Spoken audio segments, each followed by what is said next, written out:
joined today by my good friend Randy Feenstra, representative from Iowa. Thanks for being on today. Gary, thanks for inviting me. I greatly appreciate it. Well, I wish we didn't have to talk about this particular topic, but it's really shameful that here we are in the United States of America that we have a baby formula shortage. Yeah, well, it started in Iowa. Iowa is probably one of the hardest hit states. Right now, approximately in our nation, 75% of infants use formula. And early on, this was probably 2 months ago, I had a mom call me and say, Congressman Feenstra, I have to travel 50 to 70 miles to get formula. What's going on? And that sort of alerted me to the situation. Yeah. And after that, it just got bigger and bigger and bigger. And where people in my area just couldn't find it. It was tragic. Well, we're seeing the same thing in Alabama. And Alabama's been pretty hard hit. Some of the other southeastern states have been hit hard. And when you talk about 75% of the moms use formula, a lot of that has to do with the fact that they're working.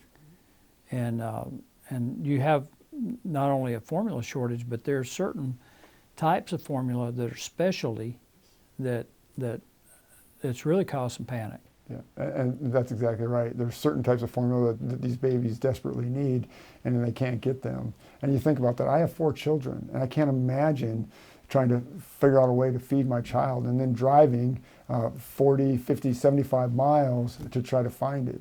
And we'll do anything for our children, yeah. But it should not be this way. And it shouldn't have, like you noted, it should never have come down to this significant of a problem. For 2 years, because of COVID, the FDA didn't do inspections, and the state of Michigan didn't do inspections. And when they finally did one in 2021, they didn't report any of this stuff. It took a whistleblower writing their own report to get the FDA to focus on this issue, and ultimately resulted in the shutdown of the plant. And you think about that. So it's 40% of the product. You shut down the plant, you're going to have a problem. Yeah. I mean, you just know through the FDA and through the administration, that should have been red flags all over, but it wasn't. I mean, it just completely went unnoticed. So I introduced the Formula Act with my fellow colleague from Oklahoma, a good friend Stephanie Bice, and we came to the conclusion that we have to import formula. The only way this is going to resolve itself is if we can import it. The problem with importing it is there's rules and regulations from the FDA that does not allow it to be imported. So the bill says, hey, come up with guidelines and direction on how we can, as soon as possible, get it imported. And that's what the bill was all about. And it was interesting, we introduced it, and then approximately 2 weeks later, the administration said, hey, that's a good idea. I think we should go down that path.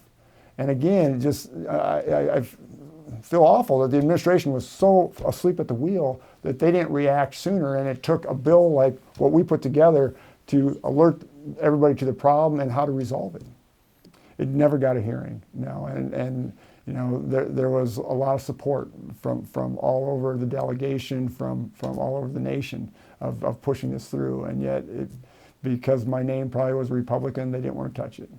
So I guess the conclusion here would be is not only did the Biden administration fail the moms of America, the Democrats in the House failed them as well, because they had an opportunity to introduce a bill that would have basically cleared a lot of hurdles for getting formula into the country, but because Randy Feenstra, a Republican from Iowa, introduced it, they didn't even get a hearing in committee. That's right, exactly. And again, some things you take off your partisan hat, you take off your political hat, and you got to do what's best for America.